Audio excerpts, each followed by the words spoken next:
can't buy. It resides between my eyes. Walked through the fire, came out better on the other side. See, life's like a beach if you find the same. And right now, I feel like 100 grand.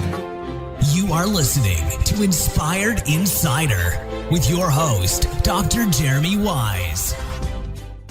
Dr. Jeremy Weiss here, founder of InspiredInsider.com, where I talk with inspirational entrepreneurs and leaders. Today is no different. I have Laura Bergheim of Wordsmithie. And Laura, before I formally introduce you, I like to point out other episodes people should check out of the podcast. And, actually, we were talking before we hit record. Laura is sitting in a room that is, modeled in Toy Story. So I had the co-founder of Pixar on, Elvie Ray Smith, and he talks about, creating Pixar and Steve Jobs stories and George Lucas stories. And actually, Laura is sitting in a part of history, which is, what was it saying? You were saying Sid's room. Stanton.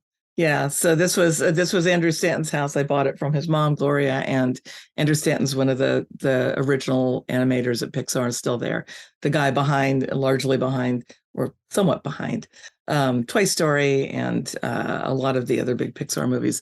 But this jokingly we call Sid's room because it looks just like Sid's room in the movie Toy Story. We think this may have been Andrew's room at one point. So I love it. It was my office. Go figure. It's a great place to torture toys professionally. Another episode people could check out is Kevin Hurrigan, since this is part of the Top Agency series, and he has had an agency since 1995, and this relates because Laura's been in this industry for a long time, which we're going to talk about as well. And this episode is actually brought to you by Rise 25. At Rise 25, we help businesses give to and connect to their Dream 100 partnerships and relationships. And how do we do that? We actually help you run your podcast. We're an easy button for a company to launch and run a podcast. We do strategy, accountability, and the full execution. Laura, we call ourselves the magic elves that work in the background to make sure everything happens. For me, the number one thing in my life is relationships. I'm always looking at ways to give to my best relationships. And I've found no better way over the past decade to profile the people and companies I most admire and share with the world what they're working on. So if you've thought about podcasting, you should. If you have questions, you can go to rise25.com. Laura Bergheim, she founded Wordsmithie in 2010. She actually started her content marketing agency after a stint as one of Google's early on content strategists. She is the author and co-author of 8 nonfiction books and 2 novels. And Wordsmithie is a certified woman-owned business with clients that include companies you've heard of: Google, Shopify, Square, Atlassian, Audacity, all the major ones, really, Laura, Stanford Graduate School of Business, and so many more. Laura, thanks for joining me. I'm happy to be here. Thank you. Just start off and tell people a little bit about Wordsmithie and what you do. Sure. We are a content agency. We were founded in 2010. Before there were many content marketing agencies out there, we were founded distributed, which means that we were working remotely, but well before COVID. Everybody works wherever they live and lives wherever they work, because the very best talent isn't necessarily in your backyard. And that was our philosophy at the beginning. And thanks to email and G Suite, then it was called, we were able to do that. We also have a great design team as well. So we do everything from case studies and white papers to email campaigns, blog posts. We do the layout as well as the writing and the research. We have a lot of journalists on our team, former journalists. We also have a Jeopardy Champion of Champion winner on our team. We have 2 Emmy winners on our team. We have a beekeeper on our team, a New York Times bestseller. Everyone needs a beekeeper. I wish it was not me. I wish it was me, but she's not. Yes, a beekeeper. I know that's always the one that stuns people or stings people. It's like the Village People skit in SNL. But yes, she's an amazing writer and also a delicious beekeeper. She makes wonderful honeys and things. So we're kind of a team of sort of really talented senior people who have deep experience and love to tell brand stories and help companies reach their audiences wherever they are.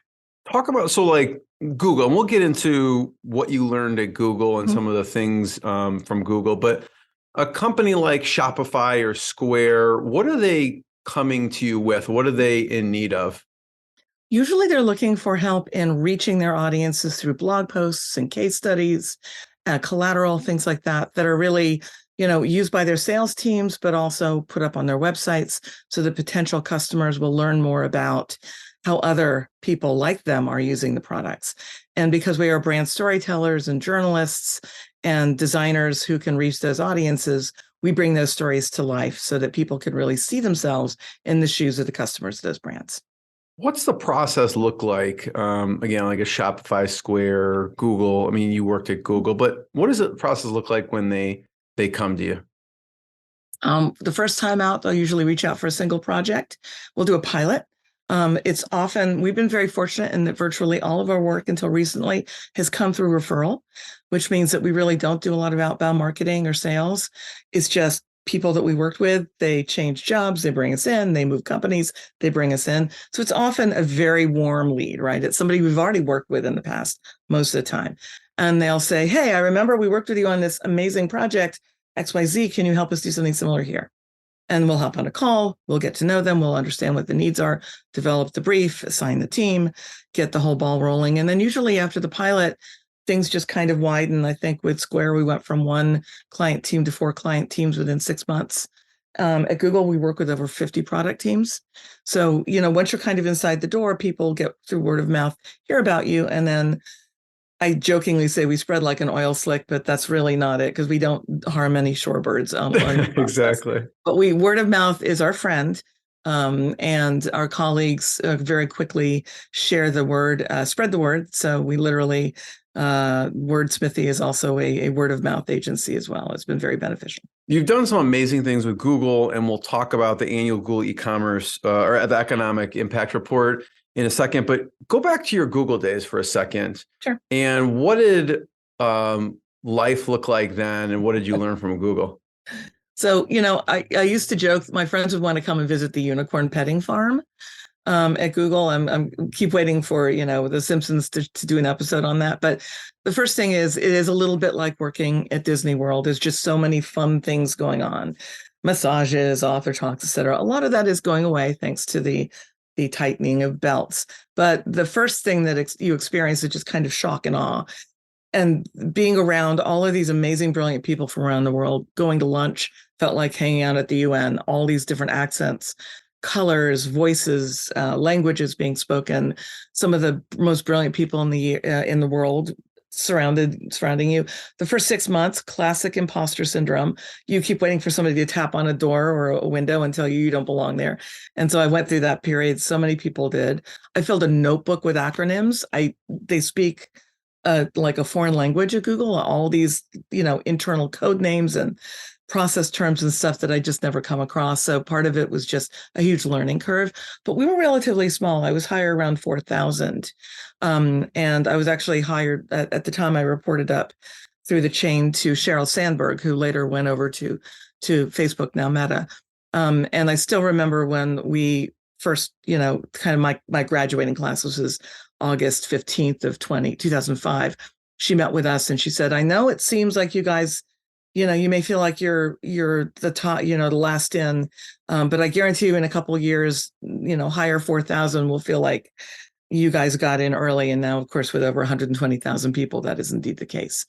We were still pretty scrappy then. It was really a lot of fun, a lot of many hat wearing. And my particular team was called OSO Editorial. We supported online sales and operations, all the monetized products. So we were writing all the help center content, all the product content, collateral, et cetera, for what was then called AdWords and checkout and AdSense. So our job was to really help connect the customers with the products directly, the paying products. But it was a wild time there. And just in my 5 years there, they kept growing the campus. I think I changed office buildings and campuses multiple times. Just in a few years I was there, I made lifelong friends around the world while I was there. It was really the greatest experience of my life. And when I left in 2010, a lot of the people that I worked with at Google, some of them have come to work with me. So about half of my team at Wordsmithie comes from Google originally, which is a lot of fun because we get to keep the play going. When you're working on those type of products, I mean, there's so many directions you can take with content, with AdWords or whatever product you're working on Google. How do you narrow it to what you're actually going to talk about? That usually comes through from the product marketing lead. So it's not necessarily up to us to ideate that, although sometimes we do. We will often work on brand pillars or personas and messaging to help understand what messages will resonate with which audiences and at which points in that messaging structure you want to deliver that story. But usually the insights are coming from the marketing team, and they're also gleaning them from the product team. What are the core value propositions you want to communicate? A lot of what we do are case studies. Those are really business, stories, right? And I even sometimes joke about the business fairy tale, where the Wicked Witch is the challenge people face. The White Knight is sort of the product writing in to save it. Although I will say, at least with Google, you don't talk a lot about the product. You talk about the customer and their needs and what they benefited from and what success they had with it. But trying to figure out what stories you want to tell about the products that really resonate with the audience on a very personal level. You can be a walking piece of collateral and have a million bullet points about benefits, and it doesn't sink in. But you see one company or one small business whose business took off because they used particular products in a particular way. Boom, you've landed other companies like that. So really it is about fishing with the right bait and understanding which bait for which fish. Not that customers are fish or product marketing is bait, but you get the general idea. I'd love to hear what stories stick out to you, because I mentioned the annual Google Economic Impact Report, and you have to interview 50, sometimes 60 plus or more businesses for that. Yep. So what stories stick out to you? So this year I haven't had a chance to review all the work we did for it, but I know in the past we've done some really fun stories, and we have a whole team we spin up to do this. I think we have 10 writers and editors and 2 project managers running it. And they, Google tells us who they want us to interview. And this just launched, the new version just launched yesterday. So we're very proud of it. And they are also doing a big SMB made up as well, which is fun, where they bring the studio directors, all the SMBs together rather. So if you, for example, there you go, click on Connect Care Hero, for example. That's an example of one of the case studies that we wrote. And each of these business stories is really happens to be in Chicago. Yeah, there you go. And so each of these business stories is really a chance to show, we love to tell the superhero story. What's the origin story of this small business? Where did they come from? What drove them to start this company? What were some of the challenges they had along the way? And that's the storytelling piece of this. And in this case, for Osvaldo, you can see that his company, to a certain extent, was created based on the fact that they needed some family care. And often it is a personal need that drives the birth of a business. And so those are the stories we wanted to glean, to pull out. I know in years past, there was one wonderful one, Dog Tag Bakery. I remember them in DC. That's a group of veterans that run a bakery, and they hire veterans and they have veteran services. We're often looking for stories of people that are making a difference with their businesses, not just for their families and their communities, but sometimes for the greater good. And so those are the stories that we love telling. And often I'll share this. I know the guy that runs this program every year for us, a brilliant guy named Stephen Kent. He's our lead project manager for case studies, studio director for those. Last year, all of his Christmas gifts were created by the various SMBs that we interviewed last year for this project. So we actually get to know the company so well that we often give the things that they create as gifts to our friends and family. I love that. It's really, we get very close to these folks. We just love them so much. I want to look at all these so we could see. If you're watching the video part, we have it up here. And the Way Out in Milwaukee, Wisconsin, and also the Clock Shop in Fort Wayne, Indiana. How do you decide? I mean, there's so many options of small businesses. How do you actually narrow it to even 60? So that's usually Google. They tell us who they want us to interview. They spend a lot of time getting to know these folks, learning the mix of products they're using, the stories they want to tell. They want to get a good distribution geographically. And so they, they're working throughout the year, getting to know which businesses they want to profile in the coming years report, and then they come to us with a list and they make the connection. And then we just roll through these waves of case studies we write over the course of 2 or 3 months. We also work on proofreading the website and the PDF and a lot of other comms involved as well. But the case studies are always our favorite part because we get to literally talk to these wonderful small businesses. Everybody has a story, whether you're an individual or a company, you have a story to tell.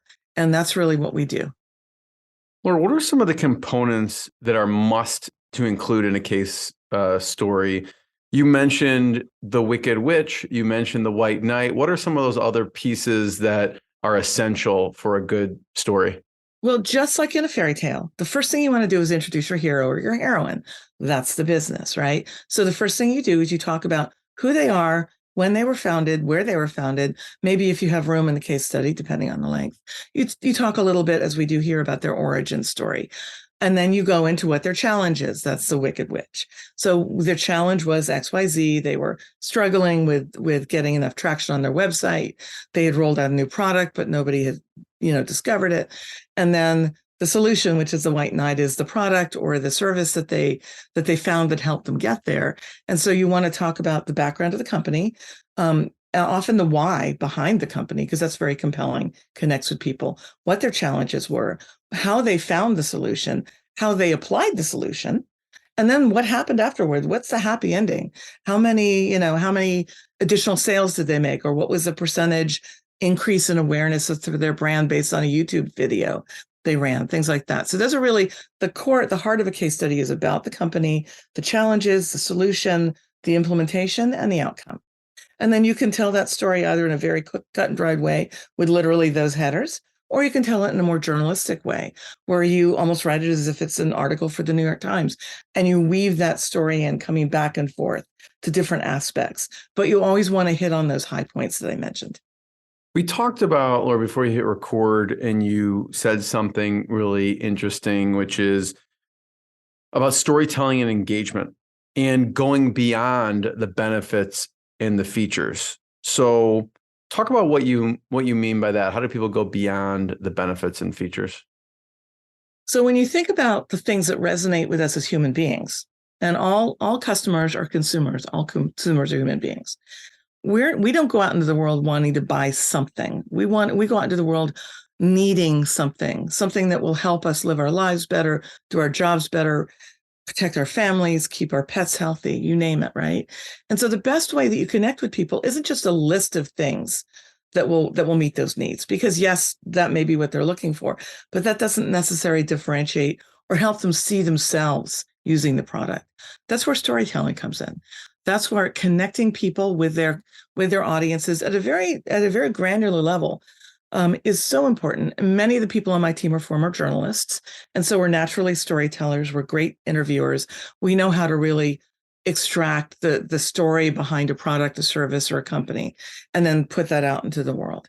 When I talk about reaching audiences where they are, it's not just showing them someone that has a similar challenge, but increasingly, thankfully, companies are really recognizing the importance of inclusive marketing.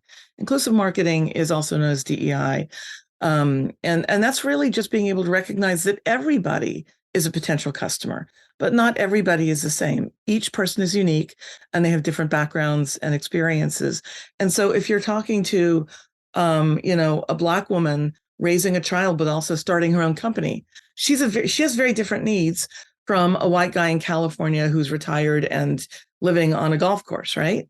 You can say at the high level some of the same benefits, but you really want to help connect with these individuals, whoever they are, wherever they are, in their own place, which is one reason why our team is very DEI centric.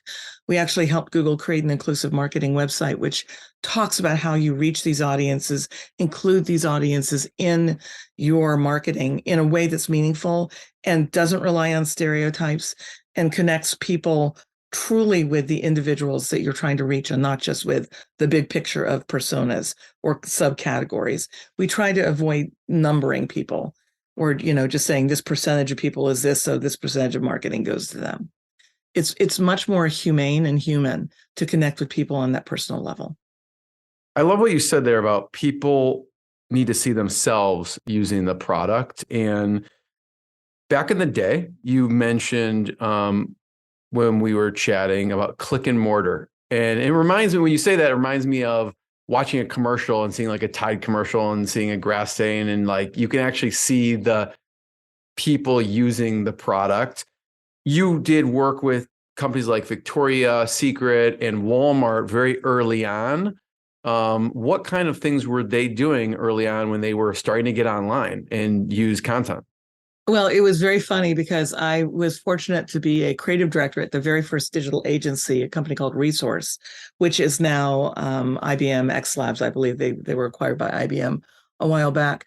But they were the ones that kind of invented click and mortar. They brought limited brands online. They were the ones that broke the internet in 1999 by running a Victoria's Secret webcast ad during the Super Bowl. There'd never been such a thing as a webcast, really. And so when they ran the Super Bowl ad, even though the actual webcast was going to take place on Valentine's Day, so many people went to victoriassecret.com to try to watch the webcast during the Super Bowl that literally the internet seized up and kind of collapsed. And it infamously broke the internet. And this was 99. So there was not a lot of stuff going on beyond Amazon. But when the big click and mortars came on, they really, it was a little bit of a Wild West. We were trying to figure out, how do you create content at scale? How do you take catalog company and content and in-store content for a Victoria's Secret and put that online and make sure that people can click through and get the product details and experience, get the assortment of information that they wanted easily and effectively. And a lot of brands in the early aughts, when I was doing this at first, were really struggling because they didn't know the difference between what in-store customers wanted and what people wanted online. And so I actually helped write a book called The 10 Demandments, which I co-authored with Kelly Mooney, who was the president of Resource at the time, which was all about how people are taking their online experiences and applying those to their offline experiences, and how companies needed to see this too as not distinct. Online, you could get way more assortment of offerings versus an in-store. Stores need to provide more offerings, more options, more services, all of those things. Finding all the things that people were experiencing online, helping all brands bring that to, what we now call multi-channel. But at the time or omni-channel. At the time, you only had online and stores, and there was no blur, there was no blend, there was no social. So a lot of that kind of Wild West days was just figuring out, how do you invent a new way of connecting with customers in the digital era when they're just starting to get online?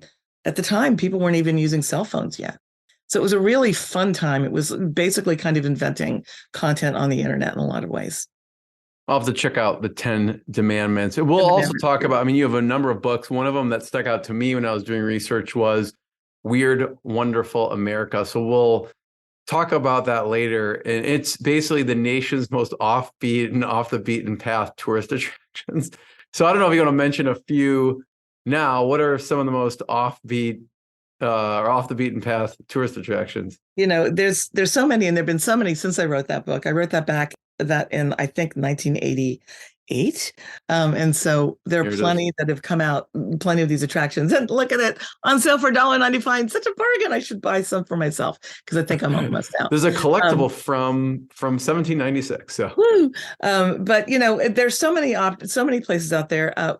Actually, the way I ended up writing this book is kind of funny. I was working on a book called The Map Catalog, and it was my very first book. I just graduated from college.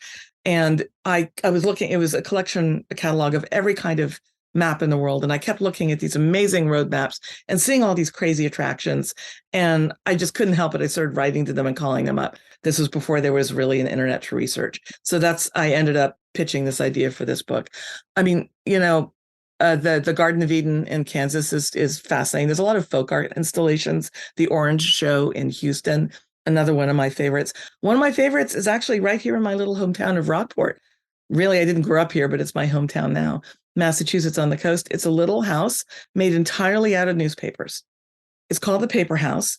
And this guy in the 1920s made a cot out of World War I reporting. I don't know how anybody slept on it because it wouldn't exactly give you sweet dreams. There was I believe there's there's a grandfather clock made out completely of rolled up reports of Lindbergh's flight across the Atlantic. It's really a time capsule of the history of America in the 1920s.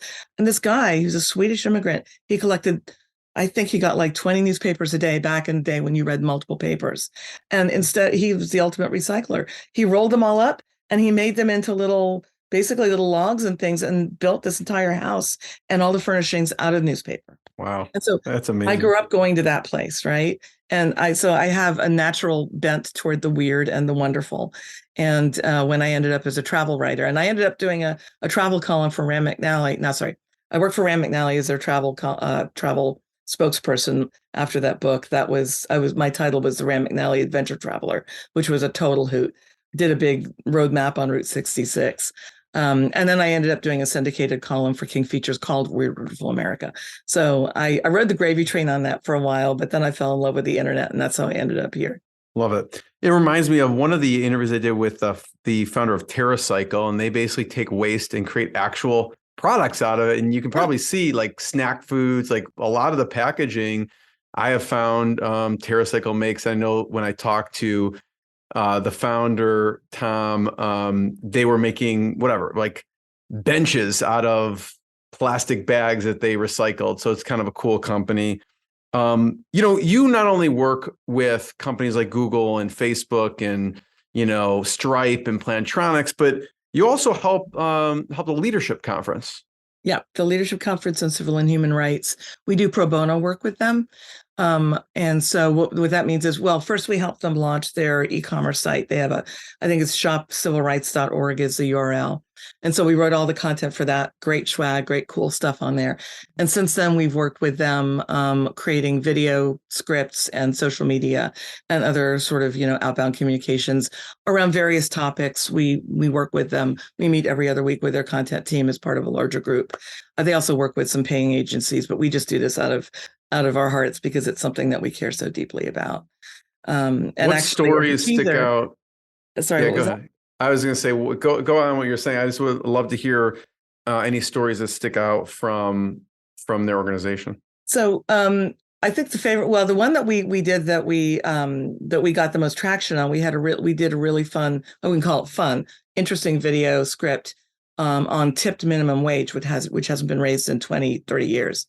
And that was actually their number one social post in all of Q2 21. So we love it when the work that we do really reaches an audience and the word spreads. And if you don't know about the Leadership Conference, Maya Wiley runs it. And it's one of the oldest civil rights organizations in the country. It's an umbrella. So all of the other organizations are part of this coalition that they run. And it inspired us when we were trying to find an organization we wanted to partner with. One of the things we wanted to do was to help other people become writers in this space, tell stories, and become communicators for social justice, for progressive causes. So a small group of my talent and I are launching a website called humansright.org, WRITE, which will go live probably in May or maybe June. We've been working on it for a couple of years. It's designed to be a resource center for people who want to be communicators in this space, to give them the training guidelines and resources and tips and tools on how to do this kind of work, how to find a job and a career as a communicator in this space, or how to volunteer. Because what we found was there was very little out there for people who wanted to communicate in this space. And so we want to be that go-to place to get everybody that's interested in communicating in this area, give them the skills they need to succeed in that space. Humansright.org. When we launch it, RITE.org. Okay. We'll link We've it got up. all the copy written. We're just working on the site launch now. I will ping you when it's out there. I'll let you know how it goes. Awesome. One of the things I love to hear about, Laura, for you is attracting and hiring talent, right? I was looking at some of the team members, and you already mentioned team members from Google, they're Emmy Award winners. Talk about how you attract and hire amazing, top-notch talent. So, a lot of our talent comes to us mainly by referral. Good people know good people. The classic A's hire A's model in business, same thing. A's refer A's, right? So a lot of the referrals we get come from people on our team. But a lot of, unfortunately, with the recent layoffs in especially in Silicon Valley, and since many of our clients are tech clients, that means that we know a lot of these people. We've also been kind of following the layoffs and checking in with people we've known from various careers, and if they're available, seeing if they're interested in partnering with us. So we do a little bit of headhunting that way, but I would say that the majority of folks that we work with are people we've historically worked with in prior careers, and the amusing thing is some of our clients from Google and other places have actually left those places and then come to work with us. So sometimes our clients become our team members. Well, that's what I mean. I way. feel like Google would be a hard place to leave if you're getting massages and there's cafeteria and less now, but but everybody, and it's always, especially with a lot of the younger hires, it's a way station like anything else. During the layoffs, unfortunately, a lot of long timers did lose their jobs, and that was brutal to see. But I think it's actually very good for people to change jobs on a regular basis, not maybe every 2 years, but every 5 or 10, because otherwise you just end up kind of doing the same thing over and over again. You may rise in the organization, but every time you go to a new place, you learn new skills and meet new people and have new adventures. And so what we look for in people that we hire are people who aren't just a writer or a designer. They're people who are that and a bag of chips. So, our chief creative officer, Michael Gaylord, used to be VP of digital at MTV Networks for 12 years, brought them online. He's also a composer. And our studio chief, Alex Kennan, also runs an urban hiking company and writes hiking guides. And so, another of our studio chiefs is also a studio directors is also a Diana Sharkalis. She's also a meditation teacher. Marlene Tam, who runs our design team, she's also a martial arts expert. And so, we have these amazing, interesting people in the group, and that's Michael. He splits his time between Madrid and San Francisco. And so, the thing about our team is we just love to get together. And yes, that's my brother, David. He lives in Tucson. And he's my chief strategy officer. So we are literally like a family with all these family members. But we have a great time when we get together. And one of the litmus tests is sort of the smell test for our team is this somebody we like? Is this somebody we have a fun time getting to know? Is this somebody that has a human heart? One of the ways to lose a role at Wordsmithie is by being unkind. Kindness and empathy are key attributes, because if you don't share those, if you don't have those, you're not a great writer, because you have to be empathetic to tell other people's stories too. And of course, we like to be nice to each other, and that's critical. That's Chucker. He's our COO. So we're totally distributed. Everybody works around the world. We have most people in the US, but some people in Europe. But we do have a little office here in Massachusetts in Rockport, overlooking the ocean. And I brought everybody together in the new office last year, and it was like a college reunion. It was so much fun. What's it like working with your brother? It's great. I mean, he and I are best friends. It's lovely. It's a lot of fun. He's much smarter than I am, so I rely on him for a lot of stuff. He's got a business Yale degree, School of Management, I think. Yeah, he's an SMO guy. Underachiever. Underachiever. Alex Kennan has a Wharton MBA. We have a lot of MBAs on the team. I do not have an MBA. I just invented Wordsmithie off the seat of my pants, and we've been making it out ever since. But I'm surrounded with really brilliant people who get the job done, and that's key. The initial start of Wordsmithie, what made you, again, Google, like you said, great people, great place to work. What made you decide to make the decision to venture off? Well, Wordsmithie was the third agency I founded. I started an agency when I was in Columbus, Ohio, called the Orchard Group. I think they may still be around. That was a very early distributed agency. That was in, like 2001 or 2002, I think. And so I always believed in the power of bringing together great talents. And I loved my time at Google, but I was itching. I have an entrepreneurial spirit, and I was really itching to bring together kind of an Avengers of writers and designers. I kept having conversations with people at Google.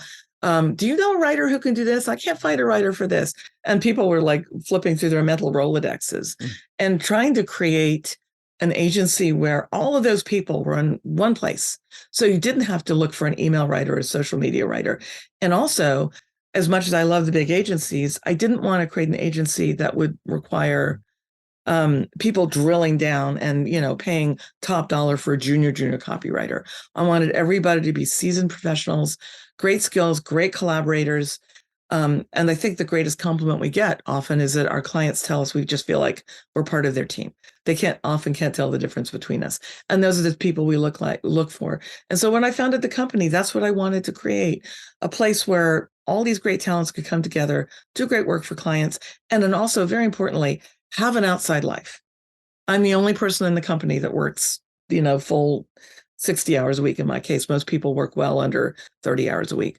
I really believe that people, if you want to do great things in life and in work, you have to have a separation of those two. Not working all the time is the best thing you can do for yourself and your family.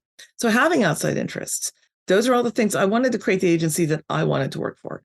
And because we were writer created and writer run, we are very much creative focused. We do have business people on the team, but it allows us to really come at it from the writer's perspective, be much more creative and entrepreneurial every step of the way. Laura, I have one last question. Before Sure. I ask it, I want to point people to Wordsmithie. We've already seen it. If you watch the video, we've been pulling it up. Wordsmithie.com. It's Word, then SMITHIE.com. Learn more what they're doing amazing work with some really amazing organizations. My last question is tech stack, right? You've been virtual for a long time, way before other companies were fully virtual. I'd love to know how you manage all of it. What's kind of the tech stack look like behind the scenes? So we mainly rely on Google Workspace, which at one point was called G Suite. And we actually helped launch Meet. And so it's entertaining to use some of the products that we literally helped put out into the market. And so that's probably the heart of what we use, but we use a lot of other resources. We use Harvest for time tracking. And we have an accounting team. We have both contractors and staff that use Harvest so that we can keep all of our times in order. We use Rev for transcription. We just use a variety of sort of cobbled together things. We're increasingly using Asana for project management, and we're rolling that out across the team now. We've been working on that for about 8 months. So it varies. We try not to have so many apps that people don't sort of keep an eye on them. So we're very careful about curating the apps that we have. Something like Workspace is great because it's kind of an all-in-one app. You've got your email, calendar, the sharing, you've got everything you need all in one place, video conferencing. That's what we look for in tools. And they have to be easy to use, and obviously they have to be agnostic. Most of our team are on Macs, but if you were on Chromebooks, we are also increasingly starting to use Microsoft products because some of our clients prefer not to use Google products. We understand that. So we can shift assets or resources if needed. Our team is very nimble that way. But every app that we use in our system, and we're also working on an AI walled garden to support some research and synthesis, and using AI as an assistive technology, by the way. We view AI very much as a tool that can help you do great work, but shouldn't do the work for you. And if you know about the world of creative, everyone's concerned that AI is going to wipe out writers and creatives. And I don't think that will be the case, but we're testing that theory by promising our clients we're not ever going to use AI to generate things. But our goal is that we do think it can help us improve synthesizing a large number of information from a research project and things like that. So where it's valuable, it's great. So AI might be added to our tech stack as well. What about from a communication standpoint internally? Because I know you're like, I got to shut off all these pings, the teams. How are you communicating internally? So again, part of Workspace, we use Google Chat and Google Spaces. For a few of our clients, we will use, I'm already forgetting the name of it, that thing that with the brush swipe, the little chunk sound it makes. Not Slack. Slack, yeah. Okay. I like Block on Slack because it's my least favorite app. Some of our clients need us to use Slack, so we do use Slack.